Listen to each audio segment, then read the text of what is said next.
Hello everyone, welcome back to another video. My name is Jared Beckwith, and in today's video I'm going to be answering a question that I got based on my artifact removal software where I'm working on removing eye blinks from the EEG. He asked, Jared, why remove the eye blinks from the EEG? Isn't it like a good thing to have eye blinks on there so you know when they're blinking or something along those lines?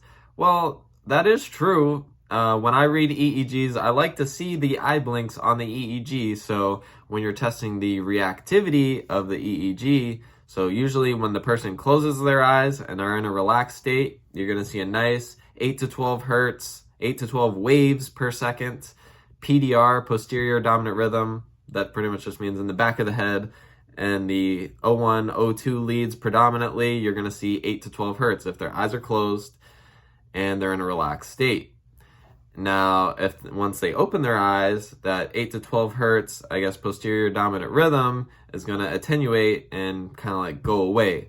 But once they close their eyes again, it should reappear and become more prominent.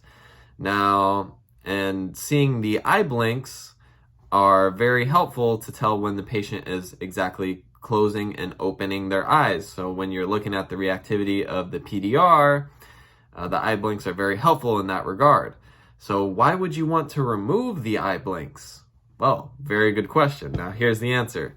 So in certain situations, for example, if you're using a software program to track trends of brain data, you're going to want to look at the trends of just the brain data. You don't want to be looking at trends of eye blink artifact included, muscle artifact included, electrode pop artifact included, because all types of artifacts can do crazy stuff to the EEG, and if you just want to simply look at the trends of the brain data, you want to filter out all the extraneous artifacts that could be, changing the overall trend in the brain data. You just want to look at the brain data. So that's the whole reason for filtering them out when looking at a trending software like Ion EEG. We're working on that in the future.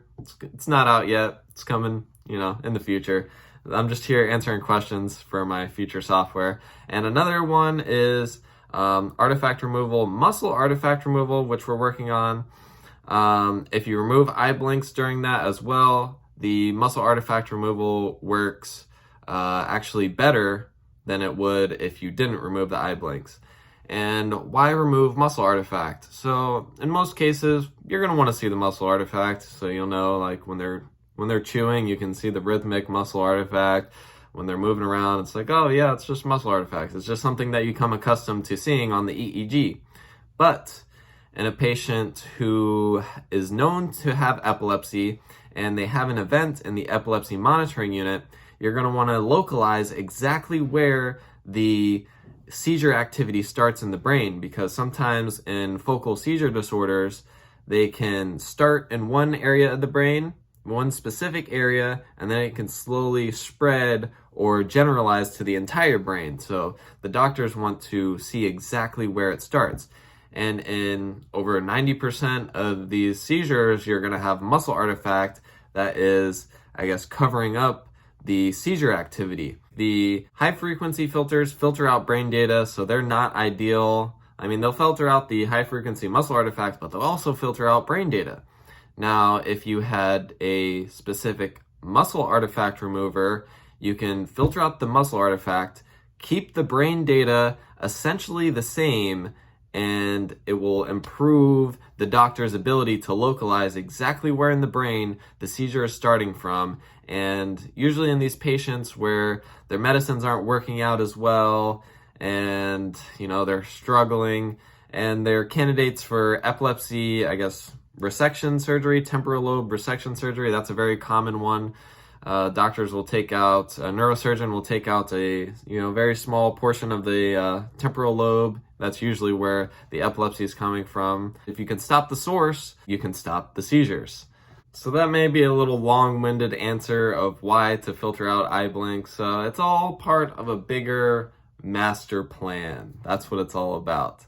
So it's about improving the ability to filter out muscle activity when localizing the seizure area during a person's seizure. And it's also about filtering out different artifacts, all types of artifacts, when looking at trends of brain data in the specific I guess brain trending software that I'm creating. So eye blink artifacts, they are pretty good to see. I guess I usually like to just keep them in. Like, even if I had the ability to get rid of all eye blink artifacts, I would keep them in, unless I'm looking at the trends of the brain data, or I'm using artifact removal to localize exactly where in the brain a seizure is starting. So those are the two main uses for artifact removal software. So thank you all for watching. My name's Jared Beckwith. Make sure you hit the like button if you learned anything, because I know this is a pretty interesting topic, because I feel like as an EEG tech, yeah, my first instinct is, why would you want to filter out the eye blinks? Eye blinks are important. They're good to look at and give us valuable information on the EEG. Well, now you guys have the answer.